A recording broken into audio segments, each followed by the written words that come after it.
saw the trailers for the movie Ron's Gone Wrong, you probably thought the same thing I did. This looks fine. Just another story about a boy and his robot. Those are surprisingly common. How there's something wrong, and there's a secret that needs to be hidden, and there's a friendship that's gonna grow. You've seen the story a million times.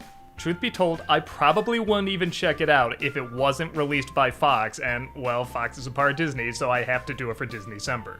But I am so glad I did, because I am really not joking. This is a great movie. Not perfect, but pretty close. I went into this film with no expectations, and I found something that was funny, clever, heartwarming, surprisingly earning its PG rating, and containing a lesson that I think is more relevant now than it's ever been. The story centers around a kid named Barney, an awkward middle schooler who doesn't have the latest toy. A small robot who will not only be your friend, but forms their personality around the kid's personality, can take pictures, change its design, and of course, post all of it online because that's what really matters. Even though that wasn't the original plan of its inventor. He really wanted a toy that'll give kids a permanent friend for those that can't really form that many friends. But another owner of the company, and more the businessman who wants to see profits, turned this new toy into an addiction that kids can't get enough of. That is, except Barney, who gets a defective toy he names Ron. Ron was dropped off a truck and therefore doesn't work quite right. He gets names wrong, he can't always connect to the internet, he doesn't always process information that great. He doesn't really know how a friend acts, so he just kinda goes off of whatever Barney says and takes it sometimes literally, sometimes abstractly to a fantastic degree. At first, the kids don't like Ron, but they start to appreciate him because he does stuff the other toys don't. Like, break his safety features so he can, I don't know, beat up kids, buy alcohol, and sometimes kidnap people. Yeah, like I said, this movie really does earn its PG rating.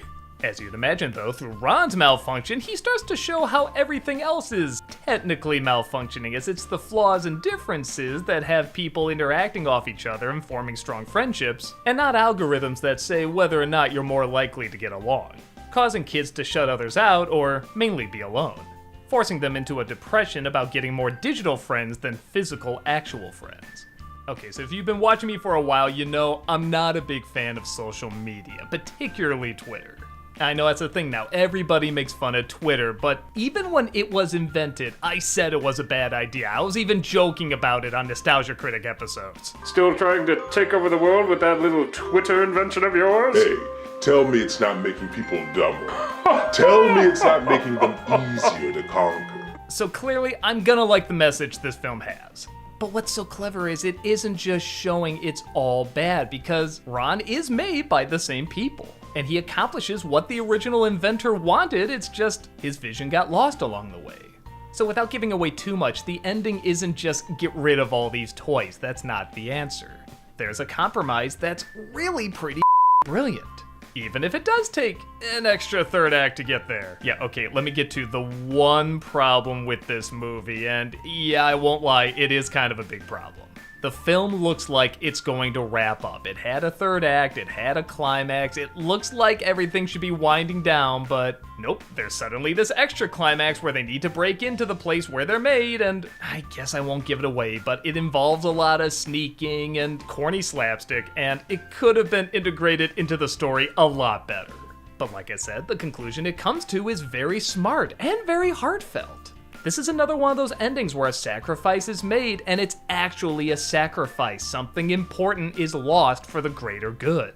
But even taking the message out of it, the comedy is hilarious. The dialogue is just as good as anything in the best Pixar flick. The toys are also really creative. I'm thinking to myself, man, if I was a kid, I would love one of these things. I love all the various things they can do and different designs. And yeah, did we mention yet that Disney bought Fox? There's a lot of tie-ins there. That's kind of annoying. But to its credit, it's not Free Guy bad. The acting, also fantastic. That's Dylan Grazer as Barney, who after Shazam and Luca, is another incredible young talent you should keep an eye out for. And Zach Galifianakis as Ron, I kept waiting for him to kind of slip back into his stage character. You know, cynical and snarky, acting like he knows everything, but then comedically it's shown that he doesn't.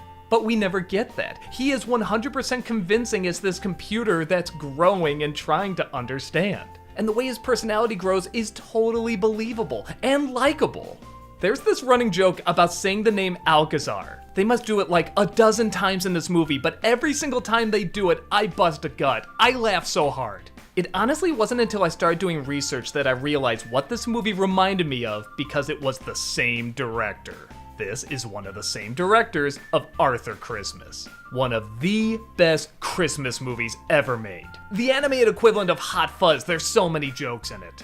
She literally hasn't directed another film in 10 years, and by God, this is a great return. And yes, there are other directors who worked on this and they deserve credit too, but I'm sorry, so much of Arthur Christmas is in this movie, and I mean that in the highest respect. This is also apparently the first film from a new animation company, and by God, I hope there's more. I could not believe not only how much I was consistently laughing with this movie, but how emotionally invested I was in this story that I've seen a million times, but it really feels like a new and exciting spin has been brought to it.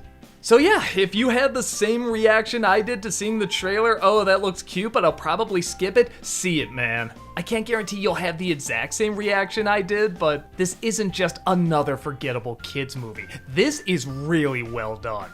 It's funny, dramatic, looks great, has a wonderful message, memorable characters. If they just found a way to tighten up that other third act they suddenly slap on, I'd say it's near perfect. Give it a watch and see why this is a glitch you won't want to fix.